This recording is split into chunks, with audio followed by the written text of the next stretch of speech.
jual beli ijazah palsu ini terungkap berdasarkan laporan masyarakat dan data terakhir yang kami dapatkan sejak tanggal 18 Mei menunjukkan ada 18 kampus yang ditengarai menjual dan menerbitkan ijazah palsu. Dan kampus ini berlokasi di wilayah Jakarta, Bogor, Depok, Tangerang, Bekasi, serta Kupang, Nusa Tenggara Timur. Nah, untuk membahas mengenai ijazah palsu ini sudah kami hadirkan langsung Bapak Muhammad Nasir selaku Menteri Riset dan Teknologi dan Pendidikan Tinggi. Selamat pagi Pak Nasir. Selamat pagi Mbak Marisa. Terima kasih sudah hadir di sini Pak. Ya, Pagi-pagi betul. Pak, kami ingin konfirmasi, apakah betul nama-nama yang tertera pada ijazah itu atau data yang menerima ijazah itu adalah tokoh-tokoh terkenal? Ada pengusaha, perwira tinggi Polri, bahkan ada juga menteri, benar demikian?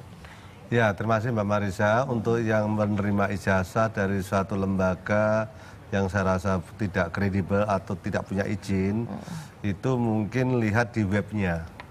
Saya tidak bisa mengatakan siapa orangnya, tapi di webnya itu menyebutkan beberapa tokoh-tokoh yang sangat terkenal, bahkan jumlahnya sekitar 187 yang saya peroleh data itu. Itu palsu?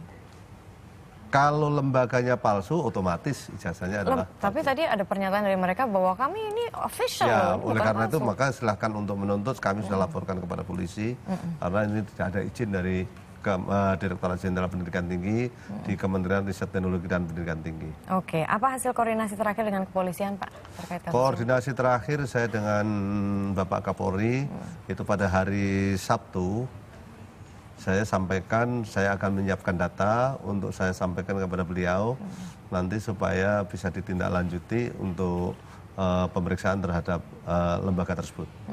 Tahu dari mana ketika kita tuh bisa mengetahui apakah ijazah ini palsu atau asli, Pak? Ya, ini awalnya kan begini, ada suatu perguruan tinggi, dia sebagai rektor dari suatu universitas, di mana dia menggunakan ijazah palsu itu, menandatangani ijazah dengan gelar PhD-nya itu. Dia menyatakan ijazahnya resmi dan setelah itu dengan hal ini kami telusik ke dalam, kami teliti ke dalam, lembaganya, di data kami tidak ada. Di pangkalan data pendidikan tinggi tidak ada. Setelah itu coba kita akan cek ke lapangannya dengan melalui sidak itu. Ternyata dengan sidak saya tanya, mana izinnya? Yaitu yang namanya Lembaga Manajemen Internasional Indonesia yang menyelenggarakan pendidikan University of Berkeley itu. Setelah saya tanya, dia keluarkan surat izin.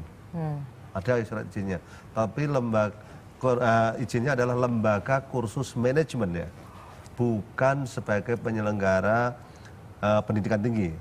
Lah dari itu satu, yang keluarkan bukan dari Dikti, tapi dari pemerintah kota.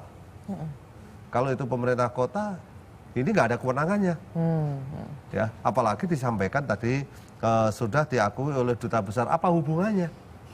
Ya, secara kelembagaan. Nah, oleh karena itu, ini adalah melanggar aturan-aturan yang telah ditetapkan oleh Kementerian Riset Teknologi dan Pendidikan Tinggi, yaitu bagaimana cara mendirikan perguruan tinggi di Indonesia.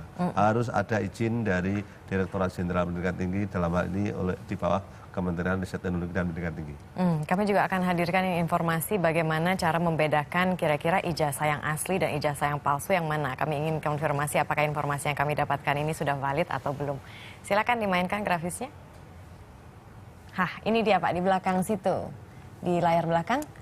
Kalau ijazah, menurut Bapak apakah informasi ini sudah valid atau belum Pak? Kertas dikeluarkan. Jadi kalau misalnya ijazah. Oke. Kalau ijazah palsu, form kertas cetakan biasa, sementara yang asli adalah kertas dikeluarkan perum-peruri, dilengkapi logo dan tanda khusus. Ijazah palsu hologram dibuat sendiri dan ditempel di bagian tertentu, hologram menjadi satu kesatuan dengan form kertas kalau yang asli. Betul. Jadi sehingga yang paling dominan paling bawah itu, yaitu ada penomoran seri ijazah atau kode ijazah khusus setiap kampus. Yang kedua adalah hologram menjadi satu kesatuan dengan form kertas. Form kertas dikeluarkan oleh perum peruri, dilengkapi logo atau tanda khusus. Yang perum peruri itu tidak selalu perum peruri. Oh, jadi? Mungkin yang ada yang ditugasi, ada yang ditunjuk oleh perum peruri juga. Tidak selalu dari situ. Ada yang tempat lain yang seperti universitas negeri apa itu kan ada yang ditunjuk dari beruri untuk bisa melakukan pencetakan. Tapi yang paling dominan, ini dua inilah yang bawa ini. Yang penomoran seri ijazah atau kode Itu ijazah yang sangat khusus tuh? penting. Nah tapi kan kalau misalnya perusahaan gitu ya Pak ya, kalau misalnya ngeliat ijazah kan ada orang mau ngelamar kerja atau apa. Mereka kan nggak paham gitu, ini Ya. nomornya nomor kampus Oleh Atmajaya misalnya atau UI atau apa gitu. Ya, oleh karena itu saya minta masyarakat kalau setelah memperoleh ijazah itu dilakukan yang namanya legalisir. Oh, Nah, dengan legalisir itu akan dicek keasliannya, apakah benar atau tidak. Pertama harus dia terdaftar sebagai mahasiswa dulu. Nah, kalau terdaftar sebagai mahasiswa, kapan dia jadi mahasiswa, kapan lulusnya sebagai mahasiswa. Di situ nanti akan keluar. Ini kalau tidak terdaftar di situ, pasti ini ijazahnya palsu. oke. Tapi bisa nggak sih Pak kalau misalnya ngetes tuh, misalnya gini kan orang sebuah perusahaan tuh kan pasti nerima banyak banget ya. Iya.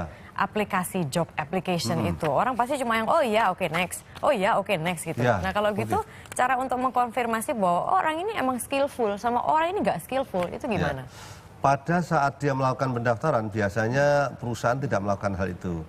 Kalau sudah mulai diterima, tahap penerimaan ini ijazah mulai dikirimkan ke kementerian biasanya untuk dicek kebenarannya.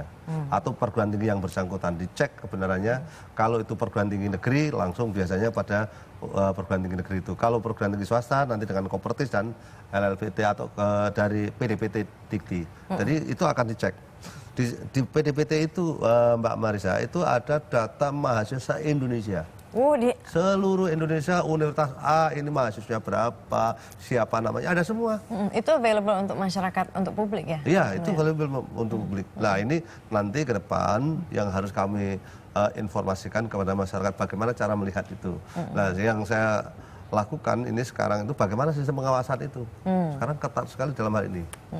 Supaya apa? Kontrol terhadap quality ijazah itu sangat jelas. Ini palsu atau tidak, ini yang harus kita jaga betul. Jangan sampai kita memudahkan di dalam informasi yang begitu sederhana, mengakibatkan mereka akan mengcapture dengan cara yang tidak benar. Ini yang kami lakukan. Oke, nah kalau bicara mengenai pemalsuan ijazah sebetulnya ini kan bukan hal yang baru ya Pak. Dari zaman dulu sampai sekarang tuh ada terus gitu.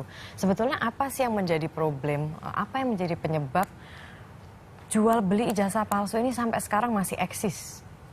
Ya, kalau saya perhatikan ya Mbak ya, mungkin orang akan beli ijazah itu ada teori ya, kita bicara teori ya, ada supply dan demand kan ya. Kalau ada demand tinggi, supply-nya rendah, pasti akan menyebabkan orang itu permintaan tinggi barang itu jadi mahal. Berarti kalau itu terjadi mahal, berarti harga itu akan muncul di situ. Nah kalau itu harga muncul, maka ini akan ada suatu transaksi. Kalau menurut teori kalau dia adalah tidak terjadi moral hazard, dia akan komit. Ya memang supply saya rendah. Walaupun demandnya tinggi, maka dia akan bagaimana sistem penerimaan yang baik, meningkatkan jumlah penerimaan mahasiswa supaya demand terpenuhi. Tetapi kalau ini tidak bisa terpenuhi, maka ada orang yang melakukan shortcut jalan pintas. Dia akan mengambil untung di variasi yang begitu tinggi ini. Nah ini dalam teori supply dan demand, maka ini yang munculkan adalah moral hazard yang menjual ijazah palsu itu. Nah kalau ada demand berarti kan sebetulnya demand itu terjadi karena ada requirement. Ya kan? Misalnya kayak perusahaan gitu mau ngambil, wih ini nih S2, wih ini S3, udah ambil yang ini aja gitu. Nah Anda menurut analisa Anda apakah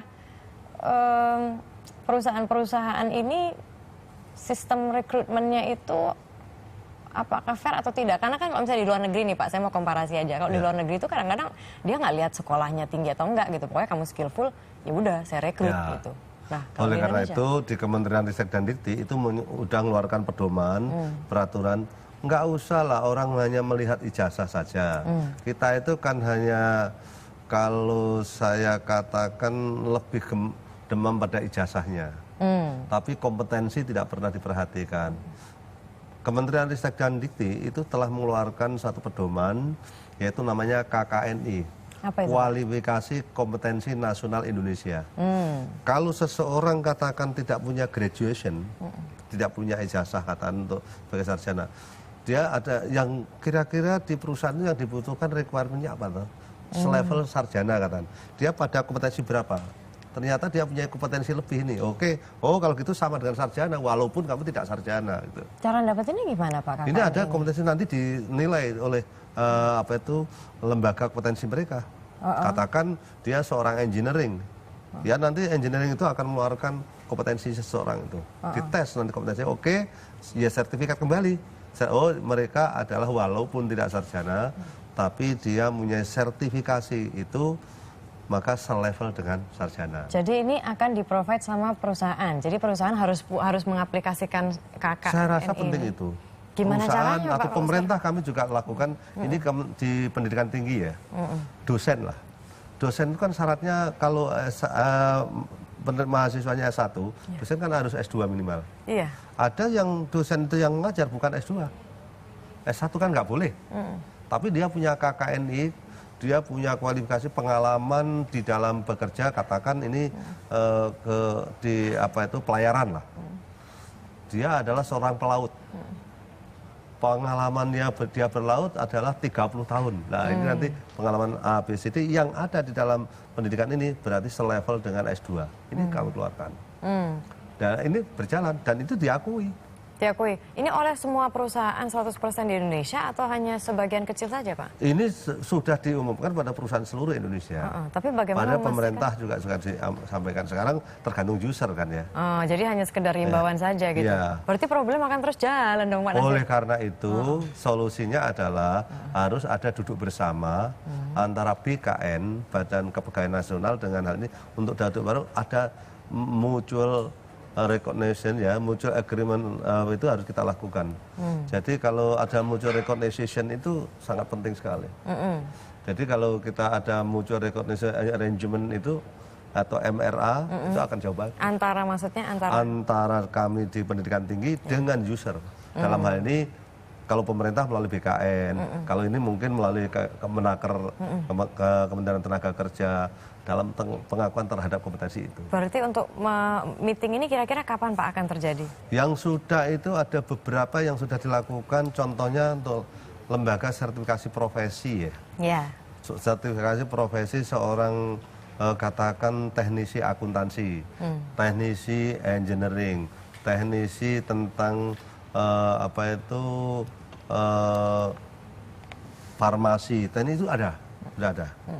Ada beberapa profesi tertentu yang sudah punya kompetensi ini. Ini sudah jalan, tapi belum semuanya. Nah ini kami dorong harus membuat semacam itu supaya apa? Pengakuannya menjadi lebih baik. Jadi harus diselesaikan. Ini kalau nggak diselesaikan bahaya, Mbak.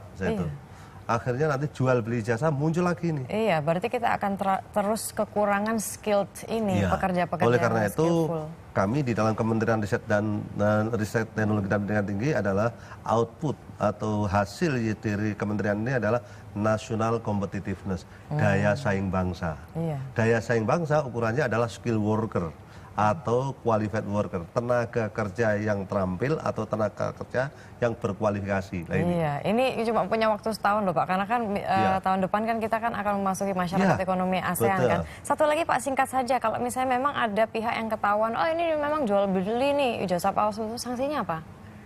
Kalau itu terjadi semacam itu ada, kalau itu jelas-jelas terbukti di dalam Undang-Undang Nomor 20 Tahun 2003, yaitu tentang Sistem Pendidikan Nasional, di pasal 67 diancam hukuman pidana bagi yang menyelenggarakan mengeluarkan ijazah itu yang dikatakan tidak sesuai dengan prosedur itu atau dalam kewenangannya itu, dia akan diancam pidana. Kalau administratif? Bagi pengguna yang memegang ijazah itu juga akan ancaman pidana kalau digunakan dalam hal ini. Wow, kalau administratif misalnya ditutup gitu? Kampusnya? Dan itu otomatis kan kalau ditutup akhirnya akan urusan pidana nanti mulai. Oke. Terima kasih banyak Pak Muhammad Nasir di sini sudah hadir untuk membahas mengenai ijazah palsu. Ternyata memang peredaran ijazah palsu ini akar permasalahannya begitu rumit. Sukses dengan program Anda Pak. Semoga memang betul-betul bisa memberantas karena memang kita butuh generasi muda yang nantinya akan membangun Indonesia itu memang skillful gitu. Jangan memakai ijazah palsu. Oke, berikutnya kami akan menghadirkan informasi tentang anjing di Jepang yang dilatih ketangkasan untuk membantu korban bencana alam. Selengkapnya di Indonesia Morning Show.